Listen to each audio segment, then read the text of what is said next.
What's up? How's it going, everybody? So, I'm probably gonna keep this review fairly short because I'm feeling like scatterbrained as fuck right now for some reason. That being said, you know what? I'm just gonna give you guys my score right now. Usually I save it for the end, but fuck it, who cares? This movie is a solid 8.3 out of 10. I never would have guessed in a decade that we would get a movie like this out of a guy like Jordan fucking Peele. Because I am a huge Key and Peele fan, and I liked both of them when they were on Mad TV. And for what it was, I personally enjoyed Keanu, or at least the first half of it. So when I heard this movie was being made, I'm like, okay, this is fucking uncharted waters. Like, who knows what the fuck is gonna happen? And I was shocked at like the amount of shit that he got right because it's his first time writing and directing a full feature-length film, and that is no small feat. The biggest thing that is overlooked in horror movies in general is the music, and the music is eerie as fuck. It just weaves so perfectly into like the mood of the movie that you like barely notice it. I actually looked for music and I barely noticed it. The acting performances are like damn near flawless. Like every character is either the right amount of creepy or the right amount of off-putting. Either that or just the right amount of what the fuck is going on right now. The only character that I thought was kind of off was the main character's best friend. His character name should have just been first name comic,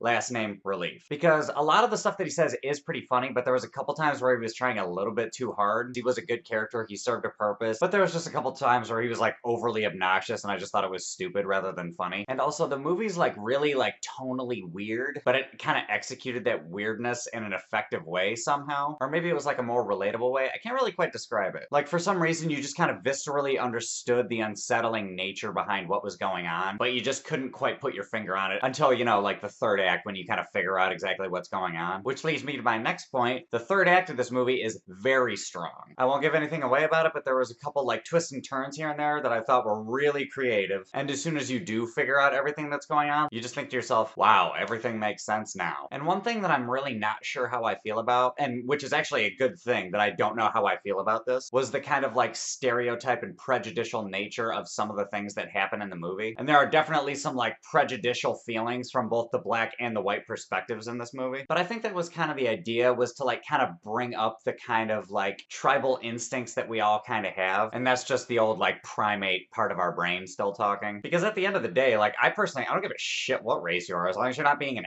asshole, like I could care less. But as far as the general populace goes, I feel like there are some assumptions that are made on both sides of the spectrum. And this movie kind of puts those things out there, but it doesn't try to push an agenda. It just tries to tell a fictional story. But it's good that I don't know how to feel about it because it just puts out concepts and it gives you something to think about and just kind of like self-analyze a little bit. Because I'll concede, I believe like stereotypes are a thing, like they don't just come from nowhere. But at the same time, that's not a reason to like hate somebody or like pass judgment on them, you know what I mean? But hey, that's just me. One thing that was shitty that it wasn't the movie's fault, but actually kind of is that the trailers for this movie had a few things in it that I don't think should have been in the trailers. But the stuff in the trailers were real attention grabbers, so I can't really like fault them necessarily. Because that's another strength of this movie. It's like, it's so tonally weird that like, it's really difficult to figure out like a marketing tactic for it. Which again, to the movie's credit, it's like, it challenges the intellect. And in this case, it was the intellect of the marketing company. But anyway, yeah, long story short, thoroughly enjoyed the movie. And as long as you're, you know, not a racist bigot, I would recommend the movie for you as well. It had a really good build-up and then an awesome third act. Super enjoyable. But anywho, those are my thoughts. What are your thoughts? Did you see this movie? Do you want to see this movie? Hop in the comments. Let me know what's up. Other than that, if you like this review, give me a like, subscribe, do all that other bullshit, and I will catch you guys later.